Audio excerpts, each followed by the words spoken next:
भारतीय राजनीति में ना कुछ चेहरे ऐसे होते हैं जो पर्दे के पीछे से ही पूरी बाजी पलट देते हैं। आज हम एक ऐसे ही रणनीतिकार की कहानी समझने वाले हैं जिनकी तुलना अब सीधे सीधे चाणक्य से हो रही है। तो सवाल यही है कि क्या बिहार के नेता नितिन नवीन सच में बीजेपी के नए चाणक्य बन गए हैं? देखिए, इस सवाल का जवाब हमें मिलता है 2023 के छत्तीसगढ़ चुनाव में। जरा उस माहौल को याद कीजिए। कांग्रेस की सरकार इतनी मजबूत लग रही थी कि ज्यादातर पॉलिटिकल एनालिस्ट ने तो मान ही लिया था कि बीजेपी की वापसी वो लगभग नामुमकिन है। ये एक हारी हुई लड़ाई लग रही थी। तो फिर हुआ क्या? ऐसा क्या हुआ कि ये हारी हुई बाजी एक जबरदस्त जीत में बदल गई?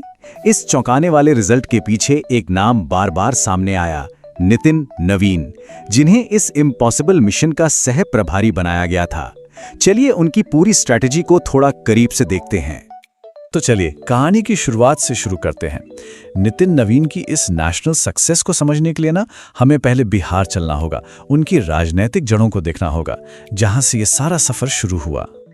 नितिन नवीन बीजेपी के एक बहुत बड़े और पुराने नेता स्वर्गीय नवीन किशोर सिन्हा के बेटे हैं। अब देखिए, राजनीति में विरासत मिलना एक बात है, लेकिन ये अपने साथ एक बहुत बड़ी चुनौती भी लाती है, और वो है खुद को साबित करने की। उन्हें सिर्फ नेता पुत्र के टैग से बाहर निकलकर अपनी एक अलग पहचान बनानी थी, और उन्होंने बिल्कुल यही किया। नितिन ने इस चुनौती को कह सकते हैं सिर माथे पर लिया और साबित किया कि वो सिर्फ विरासत नहीं संभाल रहे हैं, बल्कि वो खुद एक जन नेता हैं। एक ऐसा नेता जिसकी सीधी पकड़ जमीन पर है, अपनी जनता के बीच है। उनकी राजनीतिक कर्मभूमि है पटना की बांकीपुर विधानसभा सीट।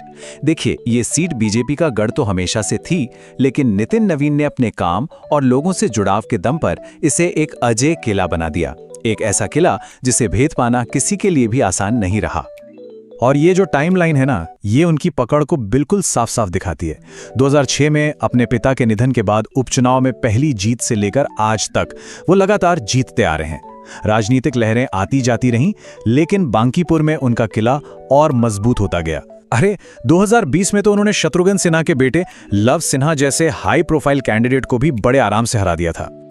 लेकिन असली परीक्षा अभी बाकी थी। बांकीपुर के इस अजेय किले से निकलकर नितिन नवीन के करियर का जो सबसे बड़ा टर्निंग पॉइंट आया, वो तब था जब उन्हें बिहार से मीलों दूर छत्तीसगढ़ में एक बहुत बड़ी जिम्मेदारी सौंपी गई।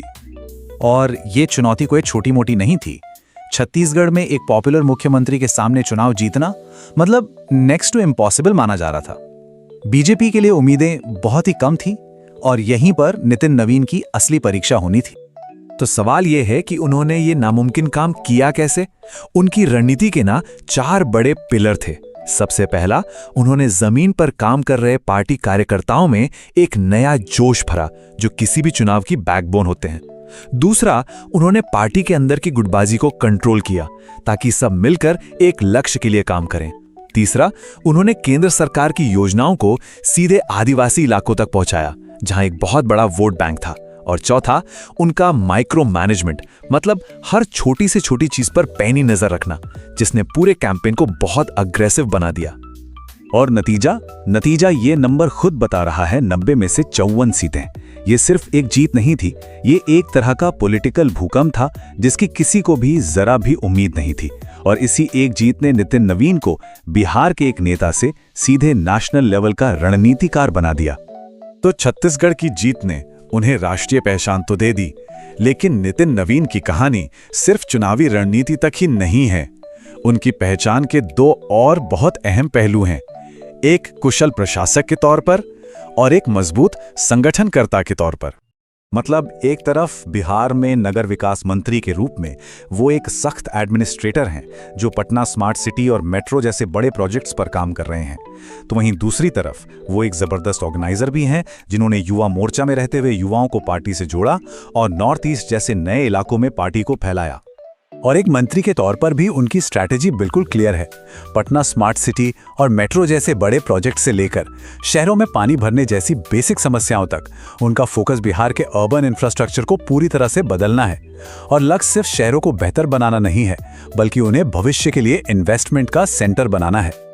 तो बिहार में एक अजेय किला, छत्तीसगढ़ में एक ऐतिहासिक जीत, इन सब कामयाबियों के बाद अब एक बड़ा सवाल उठता है। सवाल ये कि नितिन नवीन के लिए आगे की राह कैसी है, बीजेपी में उनका फ्यूचर क्या है।